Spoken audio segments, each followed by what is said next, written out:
So Okay, we're in the yeah. next set where we are against the Fishugo. Burn, that's interesting. I remember Presto did give an exact instruction for this situation, which was look hard for Eye of the Dragons, and if you have Eye, keep retreat. Yeah, and that's Um, what I did. yeah, I generally like the Mull. I would have rather You kicked would have kicked Merchant than Shadow Merchant. Assassin, though. I really like Merchant. Yeah, but Merchant against Burn? What are you hoping to get? His tools. You need to race Burn. It's like you can't slow play Burn because they're always gonna top deck into kill potential. Like Well, Merchant. you can if you have Eye of the Dragon or 2 Eye of the Dragon on board, and you just generate infinite value with Dragon. It helps you stabilize. It's ridiculously efficient. You always get his kills, his things that kill his cards, or his units that'll block his units. It helps you race them. It's just a ridiculous card. You always It is keep a very it. good card.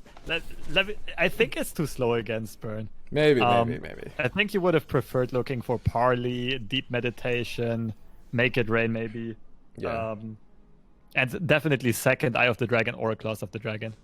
That being said, you kept Eye and Retreat, so it like half of the mulligan was pretty good, the other half was okay. I tend to be a very passive mulliganer. I mulligan like a bitch. Like usually. Oh, then this deck is not for you. I don't know. I feel like there's this tendency in card games to like mulligan too aggressively. It depends on the deck, of course, but there's so many decks that have like actual blank potential. I mean, don't get me wrong, it's a pretty minor degree. Like I most spots I'll mulligan exactly like a normal person, but I do very slightly tend towards like taking passive lines like keeps. Okay. For like medium. That's all right. That's fair. This deck kind of requires you to mulligan very aggressively because it has limited options of stabilizing early on. Yeah, one of them is Black Market Merchant.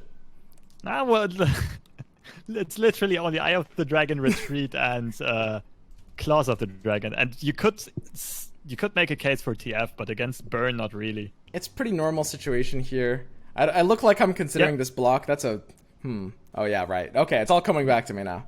No, yeah, it's definitely the correct play. No, wait. Is it? It's counterable. I mean, if he's gonna send 3 into this, I'm happy enough. No, I mean, do you rather bounce Shadow Assassin? The only problem is Mystic Shot extends his range of countering the retreat. Yeah, exactly. By too much. And it would be worth it due to Mystic Shot also killing a Dragonling indirectly, most likely. Yes. It also costs one more mana because I don't get the attune. Yeah, and you also don't really need card draw that much, right? Yeah. Next turn, Shadow Assassin most likely going to connect to the Nexus, and you can play your whole Yoink package. Yeah. So here, I mean, I'm in a pretty good position when Burn has 7 mana on turn 4, and they're open attacking to me. Then listen, trust me. Not denying this Decimate is Mega Mind. It's huge brain. Why? Trust me. I really want to get like fucking unloaded merchants next turn. It's a 3 mana. It's a 3 mana deny too because we're burning 1. Look. Trust me. Watch it. Like, it makes sense. Okay. It makes sense. You trust. So it's like, we're about to merchant out of our minds. Okay. You always have good denies. Deny is always hitting value. Never not hitting value. So you look at this. He goes in for a static. Look at this deny value, bro. Look at this shit. Not denying Decimate, but Static Shock instead is technically 3 damage and a card draw. Yeah. But you'd spend 1 more mana. Yeah, I guess in some weird twisted way, the spell trigger too. The spell trigger too. Surprisingly okay. The deny is a spell trigger this turn, and it wasn't a spell trigger last turn because we already played 2 spells. Yeah, that you do have a point. I don't know. It's like it feels like deny will always hit 3. Spell triggers are really valuable. It taps me under the ability. If I go in for the deny, it taps me under the ability to actually do like double merchant plus pilfered goods, which there's a decent chance I would have gone in for there if he hadn't forced out the deny this turn. I know it looks super weird, but I think it was good. I mean, in the end, it was probably about even, right? You basically trade 1 more damage to Nexus for him drawing a card, which is probably worth it, but you spend one more mana, but you get one extra spell trigger. Yeah. Thing is, And I use the spell trigger here. I go in for the pilfered instead of the greedy double merchant, of course, just so we can make sure we get the extra salamander. Yeah, I guess okay. I guess your play might even like. The thing is, though, that is only correct if you put your opponent on Static Shock exactly, which is probably only a 2-off, maybe 1-off if he runs Winding God's list. Yeah. Apart from that, well, it's not only exactly Static Shock. It's also like, I mean, worst case scenario, it's like 1 damage, right? Like Deny is flexible. It's always gonna stop at least 3, no matter what, right? Like no matter what, and sometimes it can stop like more pressing situations. Like, if I use Deny for the spell trigger later on something that deals 3 damage, then it's doing 5, right? Because it's the spell trigger from the Salamander, which is 2, and the 3 damage, right? yeah, I mean, it ended up being nice. Don't get me wrong, it's actually close. I'm not 100% sure it's correct, but yeah, I feel it's just like on paper, Decimate is the best Deny target in the deck, right? Yes. And situationally, I guess this can deviate. this is a fascinating one. This is very, very Okay, interesting. did you lock in Make It Rain? Well, no. Here, let's see. Okay, so it's like he goes in for the attack. We're at 8, 5-card hand on his side. The Make It Rain option, 75 hit Pet, 75 hit Disciple. We take the Deep Meditation first to increase our options. We get nothing that does anything unless we want to Will, which is stupid. I go for No, you don't will. I go for the Fervor here. The Fervor onto the Spider. I am terrified of Transfusion. I like if the Transfusion kind of ends the game. Now you could skip the block. Going down to 6 is really awkward. That last 2 health is like not a comfy range. I don't like skipping the block, and I don't like Make It Rain. Make It Rain fucks me. It's like I go down to 6 even if it hits Spider, 75 it hits the Disciple. Even if I'm But like, if you put him on Transfusion anyway, can't you Make It Rain first no matter what? He will get 1 proc anyway, and the second proc will kill it, right? The second 1 damage take. So I get what you're saying, but it seems to me like making it rain, like just statistically, would be more correct. And only Fervoring if forced. So the thing is, if you hit the Disciple as well, you kind of have to Fervor the Disciple, right? That's a bit unfortunate. But I mean, at least like, if I lock in one Make It Rain, and it whiffs Spider on the 25, that's an auto loss, right? We can agree on that. We're taking a 25 auto loss. If we Make It Rain, it whiffs Spider. He submits, and we're down to 4. Yeah, it's a very rough spot. You'd need to run the whole maths on probabilities and everything, but it's marginal. I'll just say like. So basically, I don't feel behind enough to be comfortable taking a 25 auto loss. Okay, I actually don't feel that behind here. It's like I don't know if I'm behind at all, actually. But he does have 5 cards in hand and 7 mana left. Yes. But you do have the consistent Dragonling. Like the thing about Dragonlings, which is so good, is it does not only heal you on your attacks, but it also prevents him from attacking on his attacks, right? Yes. Exactly. Yeah, therefore the game is a lot more like the board state is not very representative of how far Burn is ahead or behind. Yeah, I cannot judge it at this point. It might have been correct the way you did it. Why sack Rearguard over the Ephemeral? I think I was playing around like Second Shock. Basically, I didn't want to sack something at 1 health. I don't know. It could have been a misplay. Was he using the 1-shock version? It's 2 shocks, yeah. That's close. I don't know. I could have sacked the Ephemeral over the Rearguard. I didn't see any real oopsie yet here on this game. Sacking the Rearguard over the Ephemeral just to play around Second Shock, exactly, when Shock isn't a keep in the opening hand and it's on turn 6, might just be like, the Rearguard is low value, but it actually has a chance of closing the game out 1 turn early. Oh yeah, that is true. I didn't consider it from that standpoint yet. So yeah, I do actually. I think we play around. I was supposed to sacrifice the Ephemeral instead. I agree on that. Yeah, Chat's right about that one. So we've got a bit of a swing in here. Not too worried about like a crazy amount of stuff, since of course we've got the double Make It Rain, so we have cleanup potential, which is nice. At this point in time, we can't really play around to Decimate. I mean, we don't even have Shadow Assassin into the Deny draw. Part of the reason I'm playing as I am, not a big part, maybe I would have still made the same decision, but all I remember is you and Presto assuring me that if you draw 1 eye, this matchup is an auto win. I played this matchup several times in the tournament, and I did not get that impression remotely. And so, like, that's part of, like, you know, for example, playing it safe and not risking the 25 is, like, because, you know, I draw eyes, so it's like, okay, I feel ahead. And then I never, ever, ever was. And even if I do, like, the slight deviation in mulligan, I don't think that's enough to make that difference. I'm pretty sure, yeah, I do have to say, like, I think I wouldn't use those words. I think Presto might have said them, and he tends to exaggerate that a bit. You are very favored with one eye. I think if you found one eye and some spell like retreat and activators in your opening hand, you should be like 70-80% favored. What? If you find a There's no way. So if your opening hand is okay, so your opening hand is Lee Sin, Eye, and retreat, and you double kick Lee Sin in that moment before you find your next two cards. In that moment, you think you're like 75%. I'd say so. Wow, that's so high. I would put that at like, I might even put that below 50. I don't know. It's like it maybe 55, 60. It's like way off. But just okay. I do have to say we played a slightly different version than your deck, right? We did run more cheap spells and a tiny bit more cycle. The 2 key guardians making it I think the 2 key guardians makes that worse. Well, it's more cycle, it's more spell enable, it's easier to get the claws of the dragon out. Like, it's not even about the barrier protecting anything usually.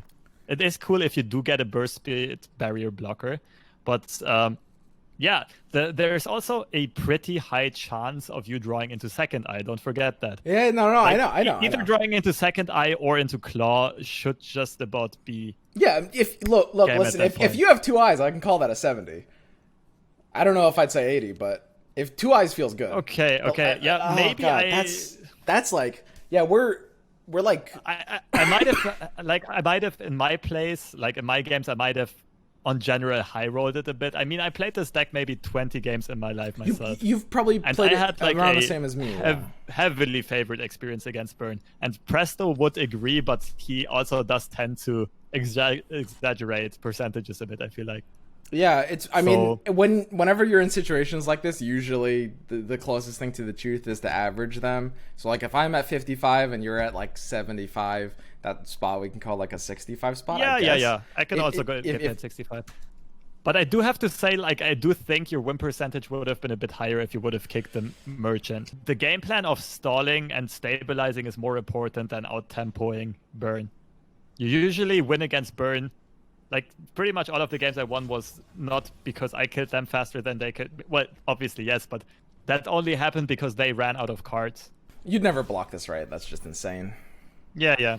Honestly, I feel pretty comfortable on Bannerman. I think, like, I mean, Bannerman's fairly easy. We prepped with BBG, and he gave me, like, 2 or 3 Bannerman tips. And honestly, it's like, yeah, that did help a bit. But now it's like, Bannerman is definitely my most comfortable deck out of these 3, which shouldn't really surprise anyone because it's also the easiest. So yeah, this matchup you should be pretty favored. MF Scouts usually has a very hard time against Bannerman just because the Scout units are inherently weaker on stats for having the benefit of having the Scout tag, and therefore being easy to jump and block away. Not even sure what you're thinking about. It's always a badger. It's just like, do I play the 3-mana 3/3 or do I play the 3-mana 4/4? Bannerman is not an easy deck, Lobster. You have to concentrate. It takes time. You have to do math, counting. Fair. But I mean, if your opponent plays a 3-mana 4/4, your only answer is your own 3-mana 4/4. That's how Bannerman works. Yeah, and this is, by the way, a very favored matchup. Yeah. A large part of the reason why, so when week 1 came out and everyone was playing Scout, well, people were not even playing Scouts for week 1. It was literally day 1 and maybe day 2 where people were hot for the Scout deck. The reason I was saying, like, this is just a fad and it's gonna go away is just because when people play, like, normal Bannerman without rallies, just like, the idea of attacking extra time is only good when you own the board. And if you don't, it's like the most useless thing in the entire game. So Bannerman smashes this matchup. That's also the reason, though, why in the very first duels of Runeterra, like 2 or 3 days after launch, MF Scouts did insanely well because no one reverted back to Bannerman yet. Yeah, exactly. And 1 week later, like, MF Scouts are just about unplayable. Yeah. But once everyone goes, like my prediction for this weekend's tournament was actually that maybe 2/3 or more of the players are gonna play either Immortal Fioras or Karma Luxus Yeah. instead of the Betterment Demacia, and therefore MF Scouts would be an insane meta call again. I think that in an ideal world, there would be some Mega Brain lineup that can split Demacia with Ionia and make the opponent's bans very awkward, like Presto is trying to do today, and maybe it'll work and maybe it won't, I don't know. That's the idea that we had behind this lineup, but we might just not exist in that. Awkward. We just might not exist in that ideal world. It might just be impossible to split the 3 power regions. Like, at the end of the day, it's their interaction with each other that makes them powerful. It's like, Ionia is good when you combine it with either Demacia or PNZ, and outside of those two, it kind of blows, actually. Yeah. I do agree. Yeah. Well, I guess maybe Spooky Karma, but Spooky Karma also gets eaten by deep decks most of the time. Yeah, not even. Yeah, so this game, from that point on, was pretty straightforward. I don't think we missed much. It's just it's Bannerman versus Scouts. Yeah, do we play the 3-3 or do we play the 4-4? That was the real decision that game. TF Lee versus Scouts. What do we do here? We for sure kick the 3 cards on the left. Twisted Fate is the only card we consider keeping. Lobster. What do you have against my boy Black Market Merchant? Dude, we have the token on turn 1. When is the first time? Look at that! Bam! It's gonna be the first time we get damage in. Like 4, but it's gonna win the first time we're gonna trigger Plunder. Okay, now that we have Shadows Assassins, it's gonna be turn 4. We don't want, this is MF Scouts. This is a hyper-aggressive deck. Yeah. And this is a hyper-defensive card. But it's not. It's turn 4, the same as Twisted Fate. You were saying keep Twisted Fate. They're both turn 4. But this one's a turn. Black Market Merchant stun an opponent? It does whatever it draws. Some draws it will. What if it draws a Twisted Fate? Yeah. Okay. We'll just leave it at that. So against Scouts in particular, it has a really high likelihood of just stabilizing with low cost, high value units. Like if I pull Sethri at 0 mana, that's just nuts for stabilizing. Brightsteel at 1 mana is nuts for stabilizing. It has there's kind of nothing to get that feels bad. 2 mana Badger Bear is of course absolutely crazy to get. It's we'll win you back the game. Most of the time you're for the first time you are gonna play the Merchant on turn 5, and by that turn you might have already lost the board. What's interesting to say though, in this matchup, claws are even more important than Eye of the Dragons though, due to MF being a card. But you do still want to hard mulligan for these two. I did hard mulligan. I kicked everything except for Black Market Merchant. Yeah, I totally agree that Black Market Merchant might be. It's a super strong card. It's a busted card in general, but it's just not an early game play per se. It's like a mid-game play. It's like a turn 4, 5, 6 play. I don't know. I mean, if he open developed into 4, then Twisted Fate would hit value for sure. But it's I don't know. Playing Twisted Fate as a 2/2, stunning at 4/4, and then blocking at 3/2 doesn't really feel that great for 4 mana either. It feels okay. Fair. This Phantom block, by the way, is one of the reasons why this deck has so much potential and why Retreat is just such a strong card. Right. And that's actually why, that's part of the reason why I'm almost not a fan of this deck against Burn. You would say this deck is better against Burn than against Scouts, right? And I might say the opposite. Okay, because you get more consistent value out of Phantom blocking, or? Yeah, the Retreat is very risky against Burn.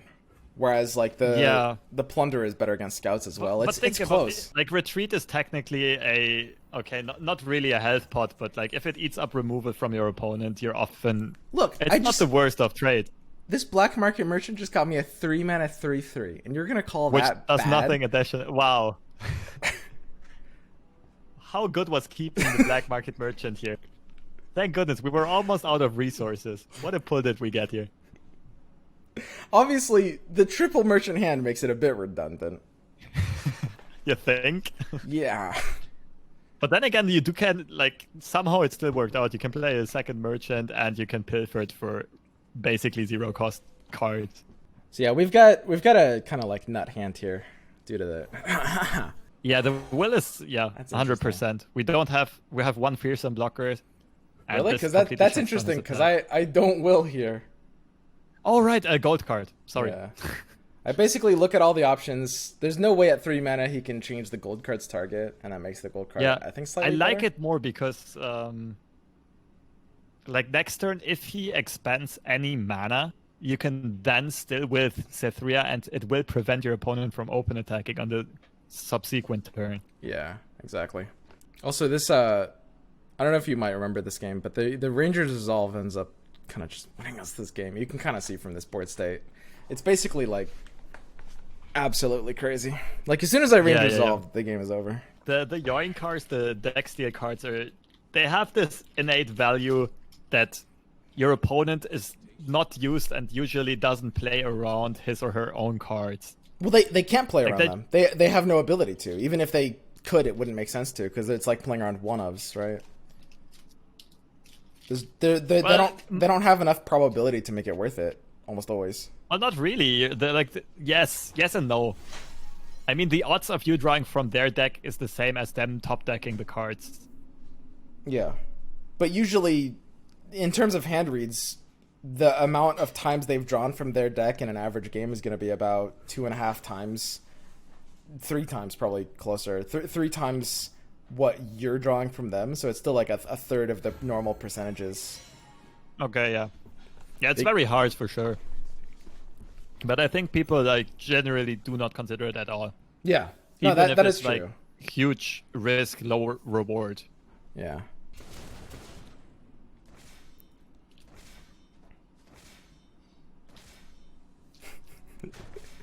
This Rangers Resolve meme, dude. Rangers Resolve, pretty good card.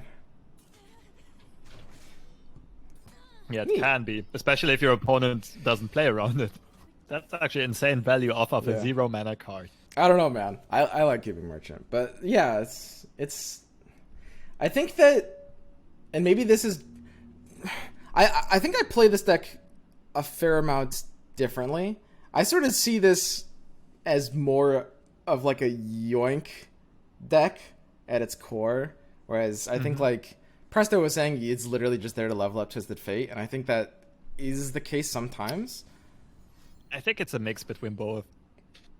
But when you have this 6-card package, 3 Merchant, 3 Pilfered Goods, like that 6-card package gives you just a ridiculous win condition in the form of just like drawing.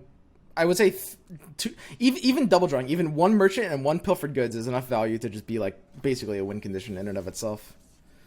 But especially so when you do like double Merchant into Pilfered Goods, it's kind of just like they can never come back from that. It's impossible. Well, unless it's burn and they're 1 turn off killing you. But yeah, I get what you're saying. I personally consider it as the value package in this deck. Because if you look at this deck list, you're like, how is this deck going to win? It doesn't have any finishers, it doesn't have any top end. And I think that the Merchants and the Pilfered Goods kind of fill that spot, but they're very flexible, right? They can also be insane tempo tools. Yeah. And additionally, they do serve as both spell enablers and as Twisted Fate level up enablers, and also as Lee Sin flippers. Yeah. I think they tend to be solid stabilizers, more solid than they seem. Can be. Okay, well, like, so the rule of thumb, of course, is always like drawing cards is something you want to do for like late game potential. It doesn't really help early to draw cards, but in these cases, they do so. They do so in extremely efficient ways, mana wise. But B, and most importantly, when you're in a stabilizing position, drawing from the opponent's deck is better than drawing from your own. Because, like, you draw early game cards that will help you stabilize early game. It's like you always want to draw from the opponent's deck. Yeah. That I agree with. It's just you draw the early game cards at turn 4, 5, 6. Like, usually if you have the privilege of dropping Merchants, or oftentimes your bot's already going to be stable. I don't know. I feel like you're pretty much never dead at that point, and, like, you can just flood the board with, like, very, very cheap stuff. It's like that's... I mean... I don't know. We weren't stable here when we played Merchants, right? I feel like we were never stable when we played Merchants. It's like you have like one or two Shadow Assassins on board. Your board is like really narrow, but they can't stop one hit getting in, so you just like vomit out 7 things. I've had this retreat a bit surprising. You could just Bannerman. Like you'll have 2 fearsome blockers. 3rd unit can block Cithria. There's no threat. Like even 4th unit with Riposte could block. Yeah. Well, I was gonna play the Bannerman off of retreat. I was gonna retreat Okay, the thing and then return into Bannerman, I think.